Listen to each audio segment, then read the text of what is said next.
Hello, good morning. Welcome to the Trey Olds Radio Show. Thank you for joining us this morning. Today, my special guest is Mr. Steve Bluestein. Thank you, and join us in a minute. Okay, my first question to you is, how did you get started in the industry? How did your career begin? Well, I was a buyer, assistant buyer for the May Company in Los Angeles. And I lived in an apartment building in Hollywood that had a central swimming pool. So all the apartments looked down into this central courtyard. Mm-hmm. In that apartment building lived a man named Dave Madden. And Dave happened to have been Reuben on the Partridge Family, the TV series. Oh, yeah. Uh-huh. Also on the in that apartment building lived Albert Hammond. And Albert Hammond had been flown to United States to write music. And they would be sitting around the pool, and I'd be making people laugh. And Albert said to me, you could do this professionally. And Dave Madden said to me, there's a new club that just started on the Sunset Strip called the Comedy Store. Sammy Shore has opened this new club. He said, we should all go down there and check it out. Mm-hmm. So the three of us went to the Comedy Store. I sat in the audience. I saw what was going on stage, and I said, I could do that. I've been doing that all my life. And the next week I came back and asked Sammy if I could go on. He put me on stage, and he said to me when I got off stage, kid, you keep coming back because you have the sound. In other words, he said to me, you deliver like a comedian. And so I did, and that was the beginning. That was in 1971, and that was the beginning of my getting on stage and doing stand-up comedy and being on the ground floor of the comedy boom of the 70s and 80s. Oh, wow. Are you still active in comedy today? Are you still working? I'm not active in doing stand-up because I can't stand the road. I can't stand traveling. I did it for 30 years and I'm done. But I am active in that I am teaching a class at the Coachella Valley Repertoire Theater, and I'm writing. Every day I write. I have 2 books out. One is called Memoir of a Nobody, and the other is called Take My Prostate, Please. And I have projects. I have a play that I'm still trying to get produced in New York. So I am active in the business, but not in doing stand-up for that. Yeah. Well, it's always good to stay busy, so that's good. You're busy with your writing and other stuff, so that's good. Yeah. Let's talk about your books.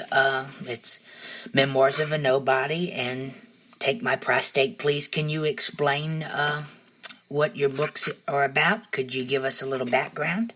Sure. The first book, Memoir of a Nobody, I was sitting at my house one day, and it was insane there, and the phone rang, and it was Cal Prop, who is the casting director, a woman who casts the Tonys every year. And she said, hey, Steve, what's going on? And I started telling her what's going on. And she started laughing so hard that she couldn't catch her breath. And she said to me, Steve, what? It's a book. It's a book. You must write it down. And something clicked in my head, and I said, she's right. And I started writing that day. That very day, I started writing. and I wrote for 3 years. And what happened was I started writing every backstage story of every act I ever opened for. Barry Manilow, Melissa Manchester, Donna Summer, Mike Douglas, Frankie Valli, Frankie Avalon, all these wonderful entertainers. And I started telling the funny things that were happening backstage. And as I was writing, it started to become like an AA inventory. One story would lead to another, and it would remind me of something that happened to me in my childhood, and I'd relate that story, and then the next day some insane thing would happen in my present day life, and I'd relate that story. So what I ended up with was a series of essays that are touching and funny and heartwarming and heartbreaking that people have just gone crazy for. It was like when I tell you when I was shocked, absolutely shocked when the book came out and it was on the bestseller list. Oh, wow. I turned around and I said, what happened? How did this happen? And it's still selling to this day. As a matter of fact, it has 77 5-star reviews on Amazon. And I just got a most wonderful review last night. It couldn't have come at a better time because I'm just getting over pneumonia, so it really made me feel great. And the other book, which just came out a month ago, called Take My Prostate Please, I was diagnosed with prostate cancer. And I started, going to the doctors and the appointments and everything, and the same insanity kept happening that happens in my life. And so I thought, I'm going to document this.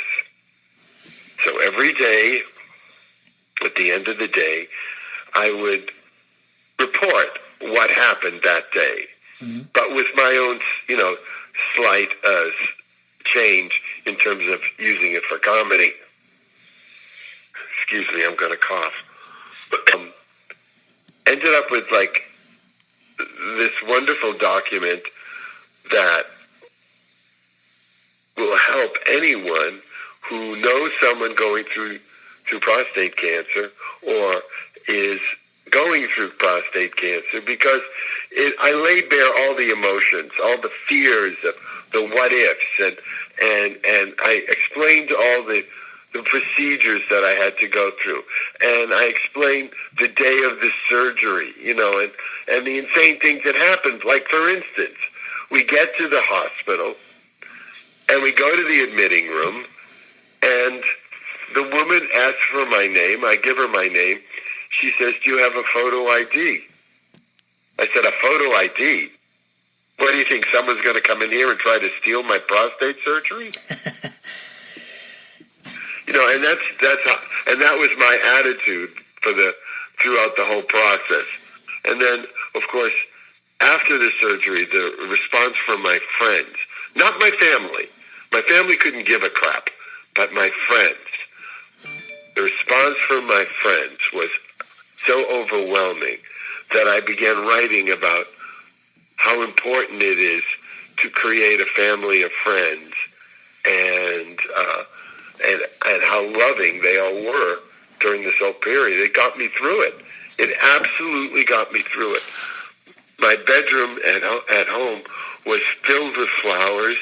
Every day, another tray of cookies or a big chocolate cake would come. One day, a gigantic box of deli came with chicken soup and corned beef, and and it's just a way to tell a person who's going through this that we love you. And I got it. For someone who never felt loved, when these packages would come, I'd get so overwhelmed. One day I just sat down and cried. out of gratitude, if you know what I mean. Mm-hmm. You know? So that's what the books are about. And the new book has just gotten its, I believe, the 19th 5-star review. And they're both available.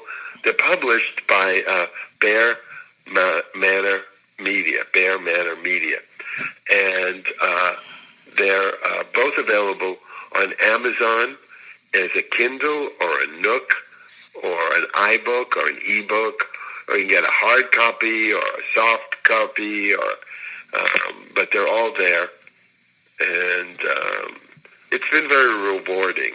I'm very happy I wrote the books. Yeah, I haven't read your books, but I'm going to definitely order them. They sound very interesting. Great. That's great. Yeah. That is great. My next question is, what do you find is the most difficult part for your career? What do you find has been the most challenging in your career? Well, there's no fairness in show business. If you go into show business and you think, oh, well, I'm better than X, Y, and Z, so I'll become a star first, and then they'll become a star. No, there's no fairness. It's not about talent. If it was about talent, Kim Kardashian would be working at the May Company.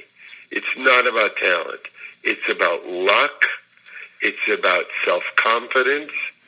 It's about being at the right place at the right time and having the gumption to let nothing stop you. You see, Bruce Vilanch told me one day, he said, in order to be a star, you have to have the ability to step over your mother's corpse to get on stage. And I didn't quite understand what he was saying, but I do now. Mm-hmm. In other words, absolutely nothing can stop you from getting into the spotlight. And those kind of people are really quite repulsive to be around because they're all and only about themselves. And that's not me.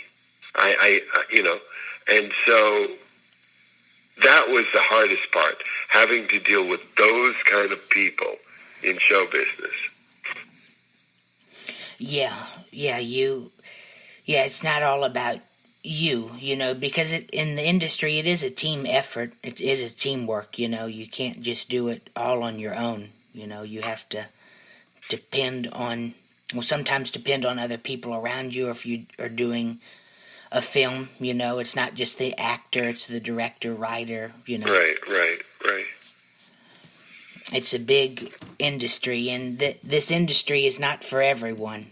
I don't think, it's... No, it's people live in their little homes and they think, oh, someday I'll be a star, and everyone will love me, and everything will be wonderful, and that'll fix all my problems, and it's so not the way it is. It's just a nightmare. I went into the business wide-eyed and so excited about what was ahead and possibilities. And, 45 years later, I left the industry, retired, angry and bitter and unhappy, and having no desire whatsoever to perform again, ever, because of all the injustice that I saw over the years and the cruelty that I saw. And of course, there's lots of a lot of wonderful people in show business. Melissa Manchester is salt of the earth. I mean, there is no one better. I opened for Melissa on the road, and it wasn't like being with a star on the road. It was like being with family, who included you. And when you meet her today, she's still just as sweet and warm as she was back then. Who else? Jackie Joseph. who was on